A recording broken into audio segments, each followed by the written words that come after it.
Hello and welcome to a live edition of the Nittany Dispatch. I am John Sauber, Penn State beat writer at the Center Daily Times. She is Audrey Snyder of InsideTheLines.substack.com.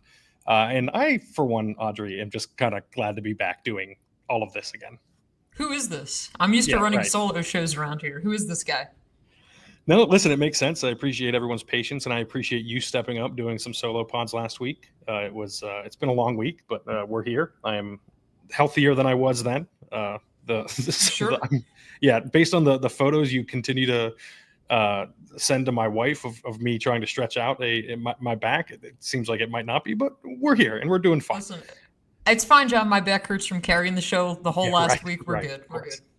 Now you know how I feel most of the time, Sure. But we are doing much better, I think, than the Penn State offense is, or at least was in the first half. This was a 34-0 win for Penn State. Still, again, important to get those wins, important to stack things up. But Audrey, this was, I think underwhelming might be a kind way to put the first half offensive performance. Yeah, I think this is if you did not watch the game today, right? If you were out enjoying your Saturday and watching other games that you thought would be more competitive, you probably Doing look at it anything and else? say, yeah, you say 34-0, like it was probably okay, nothing crazy. Penn State had 10 points in the first half. Like, and it wasn't, they didn't have any turnovers. Like, it wasn't like, oh, okay, yeah, they were driving and then Drew Aller threw a pick or there was a fumble. No, this was a really bizarre, strange offensive performance. Um, and for me, again, it's early, it's week 2. I'm starting to raise the flag and saying, okay, what is this? Not panic, not surrender, but this was bizarre. This is one of those things that I don't think you can just dismiss it and say it was a bad half, it was a weird half. Right now, as we record this, obviously I haven't had a chance to go back and watch the game yet, but watching it live, that first glance, Drew Aller looked off.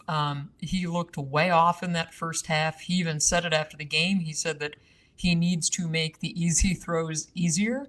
And that, John, like most of us, he said he just needs to turn his brain off and just go and play. And I think Yeah. when he says that, I think that kind of says, okay, this guy's thinking too much right now, which is not what you want to see from your senior quarterback.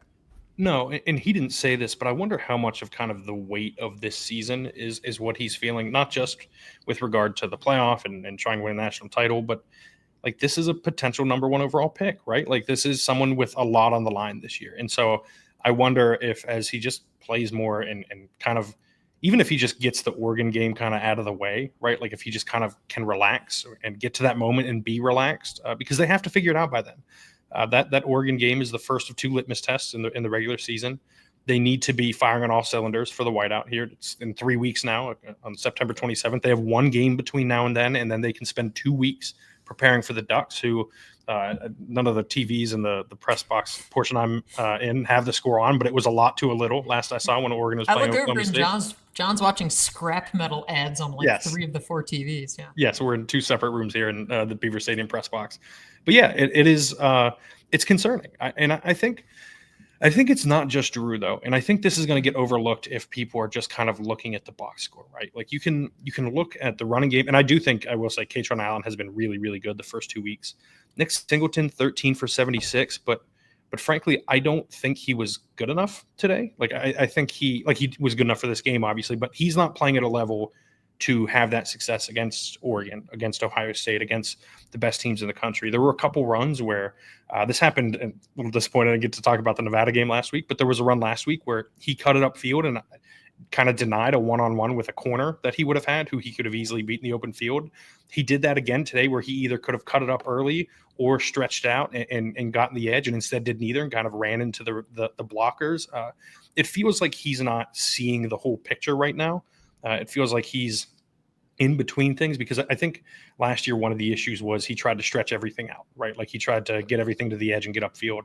Now I feel like he's caught in between, okay, I'm not supposed to take everything to the edge. I'm supposed to cut upfield. But if that cutback lane isn't there, you don't take it, right? And so I think he's kind of in between those 2 places, trying to determine when he needs to cut upfield, when he needs to stretch it out. And I think, he didn't talk about this ton post game, but like I think on some level he's probably trying to figure out that middle ground and being able to see what's in front of him and take what's in front of him. Because, like I said, Katron Allen has been fantastic, but I think Singleton needs to take a step forward for them to get where they want to go this year. They all need to take a step forward on Yes, that offense. that's true. The thing that is so confusing is you look at the collection of talent that they have individually, right? And I know Drew Aller's a polarizing draft prospect, and there were scouts from the Colts, the Titans, the Cardinals, the Bucks here today. Oh, and the Steelers. So there were 5 folks there, and during that first half, they were seated kind of close to me. I looked over my shoulder just to kind of look and observe and see, like, what are their facial reactions? What are they doing? The one gentleman looked a little startled, a little alarmed, kind of. Now, again, it could have been about something totally different, right? You never know.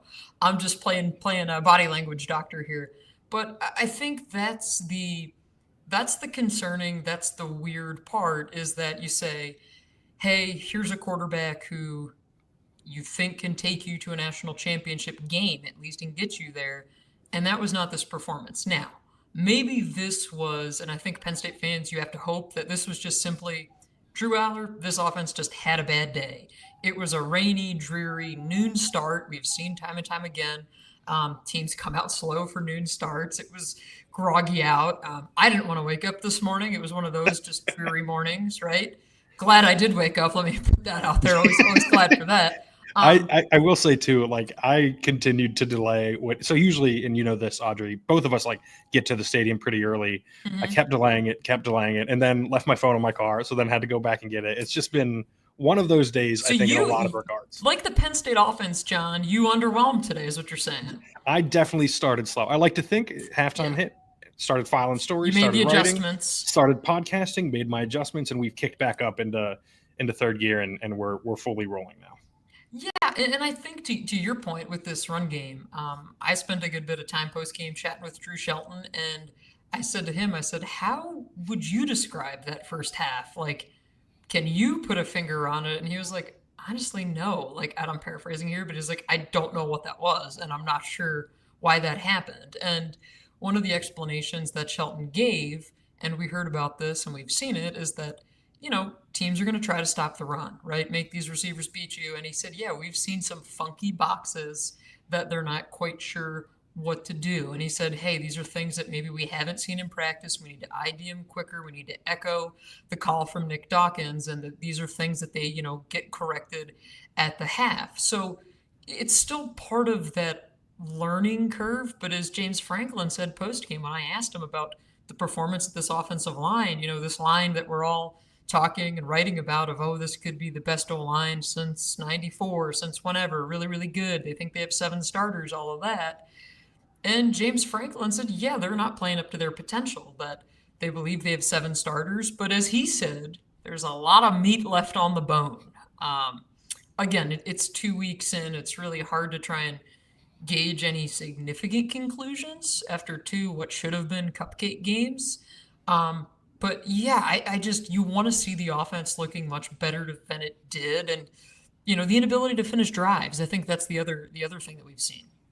Yeah, and I think, like, honestly, if we're looking at broadly the entire offense, I think there are positives to take, right? Like, I think, like I said, Kaytron's been excellent. They put up 34 points. Like, but it's still, some of that was short field position. You're grading on a curve, yeah. Yeah, and like, also the receivers have been good. You would like to see a little bit more consistency from Aller to get those guys the ball. This is one of the things that I saw early and often was, it wasn't always, when he was missing these throws, it wasn't always, he just missed the guy and he didn't make the catch, right? A lot of times it was, he's not putting it right on target where they can go and then create plays in the open field. They're catching the ball and having to go down, or they're catching the ball and having to turn around and running into a defender right away.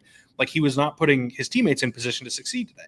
And so I think that was kind of part of the issue, right? Like, it's not just this idea that, there are incompletions. It's that even when there are completions, guys aren't set up to succeed. And when you have guys who are doing well in the open field, like Devontae Ross and Trevor Pena, you have a guy like Kyron Hudson, who has been really good through 2 games. And by the way, Hudson, a little quieter today, still had 5 catches. Like, they just have someone who can be reliable in Hudson. I think that's really valuable. But Aller has to do a better job of putting all of those guys in position to succeed and go create the explosive plays that James Franklin has said that they are lacking. He said it last week. I watched that one remotely, the postgame presser, but this week he said it again. Like, they have not been as good, frankly, as they need to be from an explosive standpoint.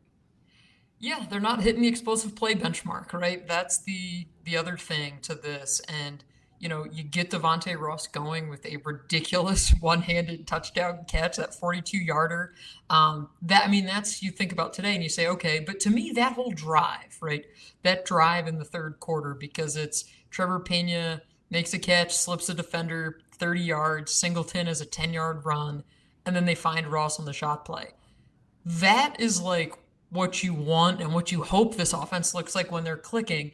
And then you just didn't see that, right? So you saw that moment, and it kind of, to me, John, it brings up this like, well, what is this offense? Is it what we saw in the second half after they wore down FIU, or was it this disjointed thing that we saw in the first half, right? And the truth is probably somewhere in between. And, obviously Penn State is allowed to get better as the season progresses. Yes. There is, and I would anticipate they will. Like, if they don't, we're going to be having some different conversations on here, right? Well, and that's like part of what I wrote about postgame. You can find that at centerdaily.com here soon. Like, this is what this is for. They need to figure things out, but they can't, like, and the way Drew put it, he said essentially that he needs to go back to the drawing board with how he played. And I would agree with that, right? Like, he just needs to figure it out. But like, going back to the drawing board is not good enough for Oregon. It's not good enough for Ohio State. It's probably not good enough against Indiana. Like, they have to have answers. They have to be able to go out and produce consistently enough to score in big games. And right now, like, so preseason, both of us, I believe, picked Oregon, right, to lose to Penn State, and that to be a Penn State win in the whiteout. If I were to repick that game, it would be much closer to a 50-50 coin flip. I don't repick games, John. No, I'm saying. Yeah, right. Yeah, of course, because nothing changes between then and now. And yeah, then because I'm a woman of my word, and you can't be a flip-flopper. I think I'm not flip-flopping as much as, like, I'm more concerned about this offense, I guess, than I was a month ago, is what I'm trying to say, right? Like, I thought, and it's not a place that I thought I would be concerned about, right? I thought I'd be concerned, like, oh, maybe Hudson's not good enough, or Ross isn't good enough, or Pena's not good enough. So far, it's been Aller and the offensive line have not been good enough, which is not what I anticipated. We're in a bizarro world. We're fine with the wide receivers right now. Like, yes. I am pleased with what they're showing, what they're doing. The tight ends, same thing. Khalil Dinkins has the touchdown. Luke Reynolds had a really nice game today as well. Andrew Raplier continues like rounding back into form. The tight ends are going to be fine. The receivers, I still think, going to be fine. They're trending. I think they're going to be good. I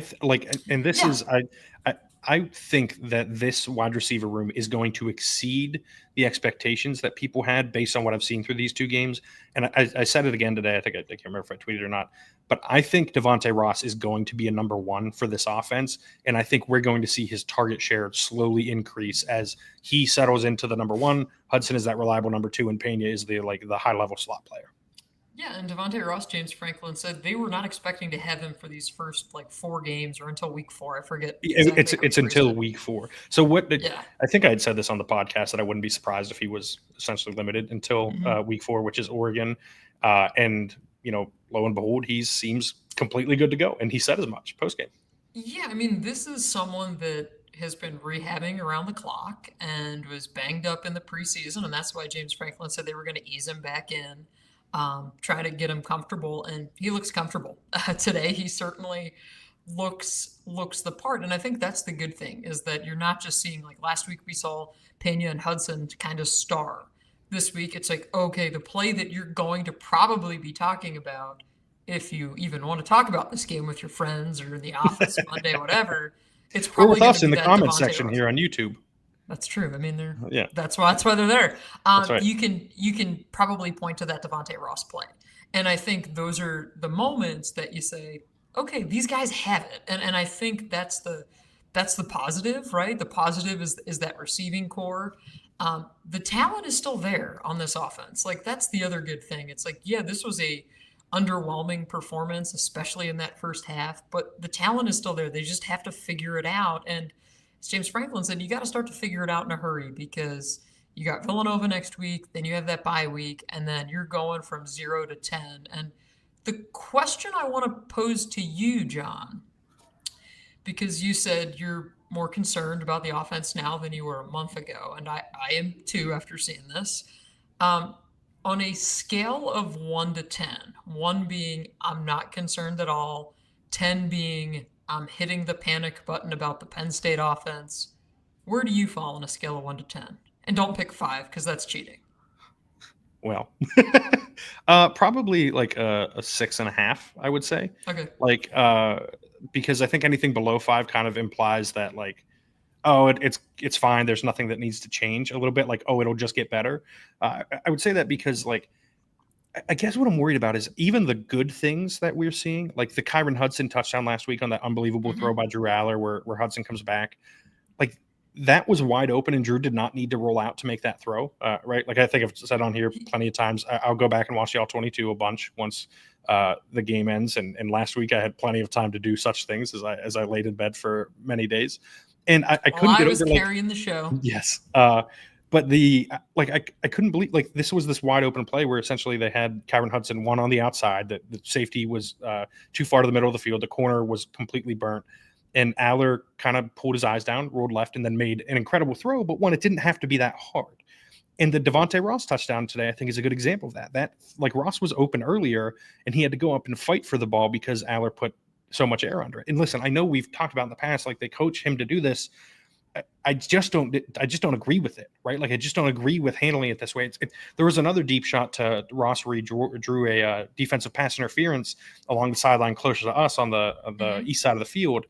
And it was in front of the Penn State sideline, and they throw the flag, and Ross got interfered with and everything. But at the same time, like Ross was running free. Like just let him go run under it. You don't have to like essentially make defensive pass interference one of the better outcomes on every play. Like the touchdown was there to be had, and I want to see Aller take those shots with like full force, right? Like he means it, I guess. Like and be willing to miss long. Like I would much rather see him miss long than miss short, because yes, I know that there's an extra outcome if you miss short because you can get the DPI and you're not going to get that if you miss long. But you're also limiting your upside, and I'd rather see this team like fully go for it from that standpoint. Is that everything you have on the offense, Audrey? Because I think we could probably. Well, there's one more thing I wanted to hit on, and I'm surprised you didn't bring this up because I thought this would have been your first talking point.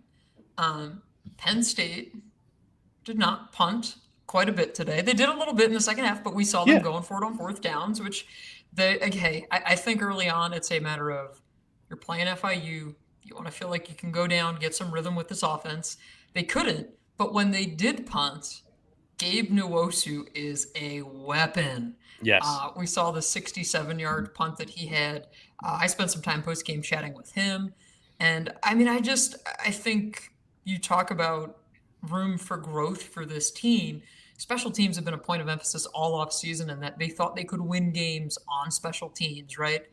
Fighting for those small margins. And I got into this in my gut reactions that are up over on my Substack at Inside the Lions.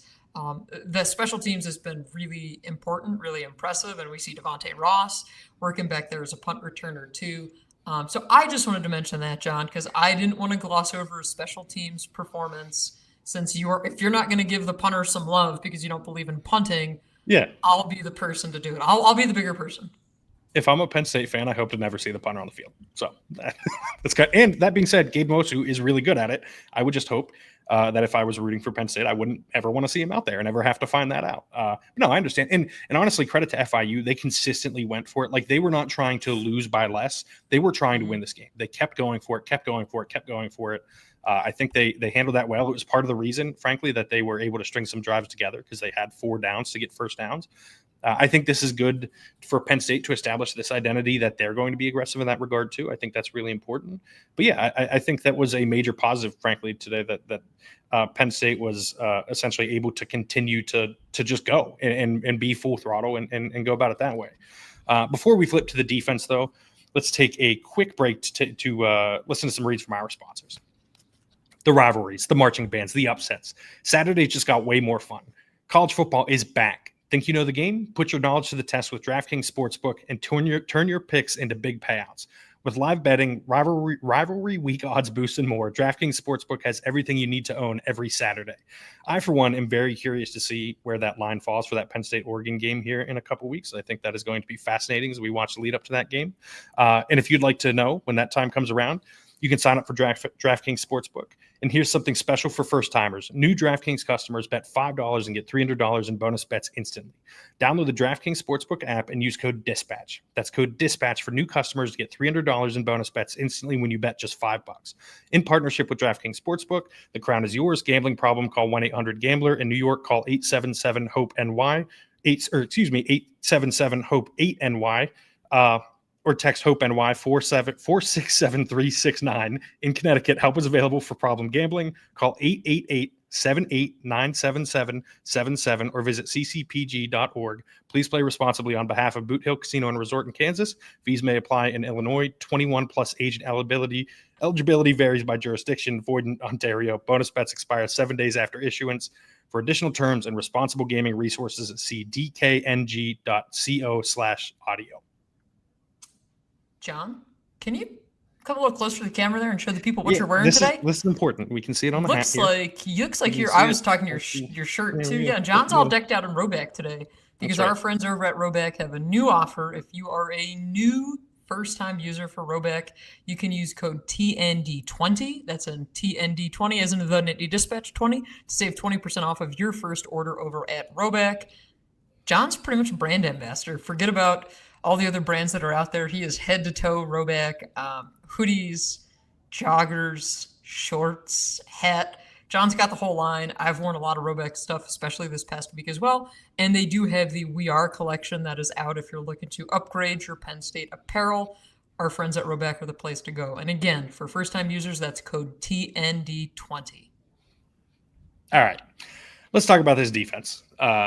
I think there is a lot less to say here, and that is a very good thing because it's elite, right? Like this is I think I said I thought it would be whatever, top three, whatever, going into the season when we made our predictions. I think this probably is the best defense in the country. I think the talent is there, and now the schematic advantage they have is so clear. And the way they play as one, and I know that's maybe a little corny, a little cliched, but the way that they team, John, yeah, that's you. Right. But like the way they rally to the ball, the way that when someone makes a mistake, someone is there to clean it up, the way that they're playing in concert, like they're playing like everyone knows what the other guy on the field is doing is so important, right? Like it is so important to play like that. In this type of defense, I compare Jim Knowles to Vic Fangio all the time.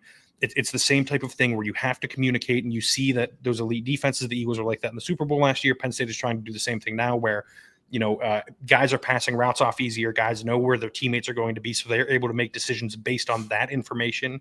And I think it's essentially created this little ecosystem for Penn State where they, have a group of 11 players at all times working in concert. And I think it's going to lead to some like wildly impressive performances like this one, where FIU was doing the right things. They're going for it when they need to, and still didn't matter. Still couldn't score. And the other piece of this, Penn State is rotating and playing a lot of guys right now. That's the other part, right? You're talking about building depth, getting guys comfortable. We know Dennis Sutton is a stud. I spent most of last week's solo podcast, both of them, discussing how good he is. Easy. Don't like the emphasis on that. Both of them. And so, yeah, I mean, I think when you kind of peel it back with this defense, they're just good all over the place, right? And to me, the other part of this is Chaz Coleman is a star. This kid is going to be a superstar. We're starting to see it. It's really, really early. Yes, I probably should not be calling someone a superstar after 2 collegiate games, but I am buying his stock right now. Like, I think you're right. He looks the part. Like, to me, this is, you look at it and you say, okay, well, yeah, like, after Dennis Sutton, who's going to be the next big-time guy, right? Max Granville's hurt. Chaz Coleman is really, really good. And, man, he's just all over the place. He has a pass breakup. He has that strip sack as well. Like, the strip sack is so impressive. Mm-hmm. It's crazy. So, like, the knowledge, the wherewithal, the like, there are a lot of veterans who get the strip sack and aren't immediately, like, trying to find the ball. They're celebrating, right? Like, there is an awareness to the way he plays. He gets the strip sack, immediately finds the ball, picks it up. I'm sure he was disappointed. I could see it in his face a little bit when he, walked off the field that he wanted to score there. 5, right? Yeah, right. Yeah, and he's an athletic freak who I was like really surprised he didn't score on that play. But yeah, I think Coleman, and I wanted to talk about this last week. This was actually the main thing that I was disappointed I didn't get to talk about. You could have, John. You could have chimed on and chatted with me. I was saving you a spot. Yeah, I know you Both were. days. I really would have liked to. But no, I think I saw some people were kind of disappointed with how he played last week because of the hype, and I thought he was great last week too. He Really? flashed, and so See, yeah, I did not see that. If okay. see, I thought he was consistently getting pressure. I thought he was consistently getting in the backfield. He just had to finish the plays, right? Like there were a couple times that he got in the backfield where I thought any other time it's a sack, but the fact that the quarterback was terrified, like he reacted, like Purdy reacted immediately and rolled out of the pocket, and he wasn't able to finish the play. But I thought he showed the athleticism. He showed that spin move he has is unbelievable. He had it on one play last week where you just like you feel bad for the right tackle. It's like, what are you supposed to do in that situation? Like he beat you before you even really got a chance to put your hands on him. I think like I think you're right. I think he's a star. I think he's a chance to be a superstar. You're breaking up a little bit. I can hear Yeah, we're not going to get me to say that again. I think he's going to be a superstar. And I don't know, like if Nittany Dennis Sutton weren't on this team, I think Coleman would lead it in sacks. I just think Nittany Dennis Sutton has a chance to be the best defensive end in all of college football.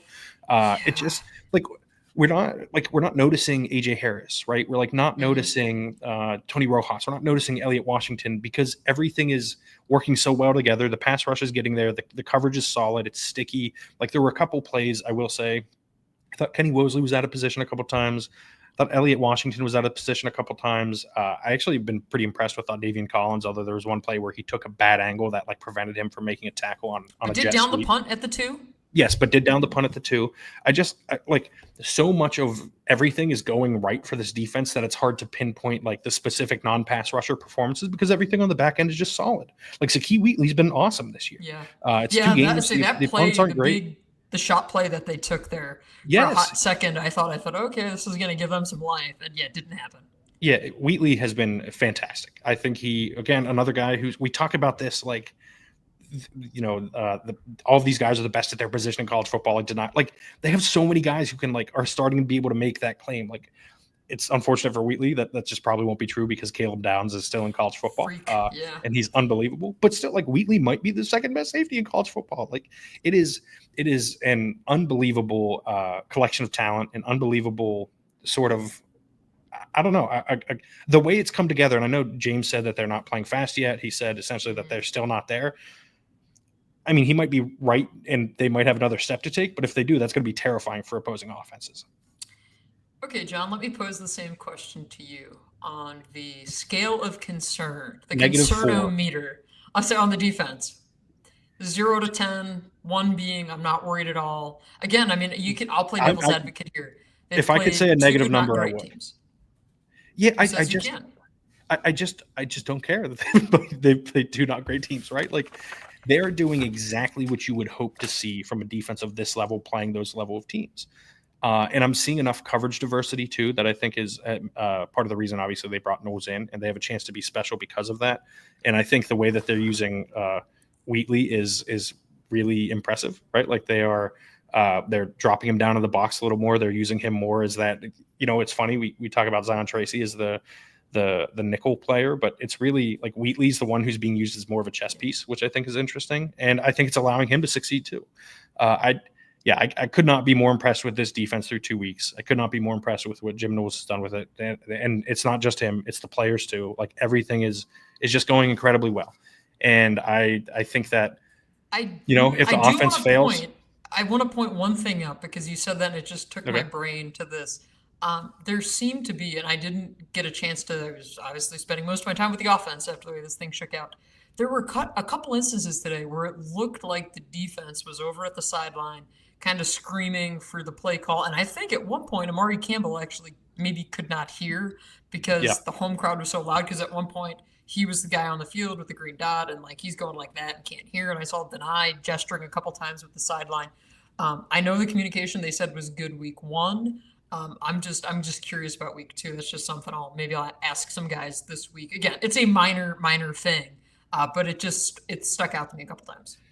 Yeah, and I think that communication will continue to grow, but it's not it's weird. It's communication in just that aspect, though. It doesn't feel like they're breaking down with once they know what their call is or whatever. It feels like they're all working together. Yes. It's more of the actual getting the communication. Call in. Yes. But I think the issue for what Knowles what people have said is the issue with Noles defense in the past is the actual on-field communication. Like it's the making sure everyone's working as one. And I think that's not been an issue at all. Like if I was about to say earlier, if they lose to Oregon or Ohio State at this point, I would think it would just be on the offense. Like I don't know. I think they're probably going to hold Oregon to what will be close to a season low total, which I don't want to say they're going to hold Oregon to 10 points. Oregon has an awesome offense, an awesome offensive coordinator. Usually good offense beats good defense in modern college football. That could happen against Ohio State too. But I would tend to think we'll be able to look at both of those performances and say that this isn't entirely on the defense. Like I think we're at that point where you can feel comfortable saying that Penn State has a chance to beat those teams, maybe if they only score 24 points, right? Where I think against, in years past, you might have said it had to be a shootout and the offense had to be full go, like in the Big Ten title game last year. 2 games, 2 picks by 2 different defensive tackles. Yes. That was not on our preseason bingo cards. Alonzo Ford. Can you imagine if one of us would have hit that as a bold prediction? Like that would have. I would have called you an idiot if you even suggested that. Would have been fair. Would have been completely fair. Like, I mean, just again, the depth, the talent that these guys have on this defense, it's special. It's elite. I'm with you that I think if this season falters or goes off the rails, it's going to be because of the offense. Again, we can be proven wrong. That's the other part of this, right? Like I think trying to find a positive in today for the offense. Look at me trying to be nice. Katron Allen. Just stick to Katron Allen. Well, Katron Allen, but also if this offense can put it together, right? We know that the defense is elite. We know that the special teams looks really, really good. Although there was the blocked field goal today that James Franklin was not happy about. He was pretty mad about that, and I think he's probably right. Was it Illinois last year? Or I can't remember. I was trying to remember what game it was where it might have been USC. There was essentially like a blocker like just decided not to do their job. Same thing happened again today is what he said. And like you take that out of the equation. Everything else on the special teams is putting you in a position to swing games, to win games, to fight for those smaller margins, which is what you need when you're going from one of the 4 best teams in college football to try and push for a national championship. And the offense is the one area where you say, okay, they got the talent on paper. I still believe they have the talent with this offensive line. You just have to put it together and you have to figure it out. And they're committed to playing those 7 linemen. Those 7 guys are going to rotate throughout the year. Like James Franklin said, the rotation is not like part of the issue. They don't believe. But yeah, if they can just fix this offense, right, get it figured out a little bit more before Oregon gets here, I think you have the recipe. If you put all of this together, there's an insanely high ceiling for this team. And that's why, you look at it and you say, okay, well, at the end of the year, John, no matter if we're talking in Miami or if we're talking in a playoff run somewhere else, whatever it may be, when we look back on this game today, I don't know if we're going to say, okay, this was just one weird bad day for Drew Aller, or this was a warning sign we should have taken it more seriously. Quite frankly, I don't know. And I think that's what we're going to find out this year. I think this is an inflection point game. I think this is where we find out essentially whether it's, this is a blip on the radar or if it's much more, I would venture to guess it'll probably be like either a learning moment or something like that. But I think we will be able to look back and say this game taught us something. It was either that like this is when it turned positively or that we should have known better and we shouldn't have trusted this offense early. But I think that's probably a good place to leave it for today. We will be back Tuesday at 7 p.m. live with both of us. Yes, with both of us. I'm going to speak it into existence. Feel good today. Better than I did last week. Promise you that. But yeah, we appreciate everyone that is here following along, watching live, watching on a rewatch, watching, listening on your favorite podcast app. And if you are listening on your favorite podcast app, don't forget to leave those 5-star ratings on Apple Podcasts. Leave those reviews as well. If you are watching on YouTube live right now, hit that thumbs up button down below, hit the subscribe button. That really helps us out. Audrey trying to point and find. There you go. No. That was me signaling. I have one more thing to say. Okay, let's hear it. One more thing today. It warmed my heart today when I looked around Beaver Stadium and I saw quite a few Micah Parsons jerseys. All right. And some person also wearing a Jordan Love jersey, which shout out. If we can identify you, if you're a listener, massive respect. But I just wanted to make sure that that's out there with the Packers starting tomorrow. Micah Parsons is a Packer. Seeing those 11 jerseys, hopefully we see some people then turning those into 1 Green Bay Packer jerseys. Warmed my heart, got me very excited for the NFL season. Anyways, we will be back here on Tuesday at 7 p.m. Don't forget to follow Audrey on Twitter at OddSnyder4. You can find her on Blue Sky if you search Audrey Snyder. Subscribe to her at InsideTheLines.substack.com. You can find me on Twitter at John Sauber. If you search on Blue Sky, John Sauber. And subscribe to the Center Daily Times, where you can find all of my work, including my coverage of today's game. Audrey already has her gut reactions out and in your inbox. If you're subscribed to Inside the Lines, she will have more coverage as well. That is a good place to leave this. I'm very excited to have recorded today, or to have been live today, and to have been able to do this. It's been nice to be able to talk some football again. I missed it the last week. We're appreciative, like I said, of everyone that's watching, listening. We'll be here all season and back on Tuesday at 7 p.m. live on YouTube. Don't forget. But until then, thank you for tuning in. Have a great day.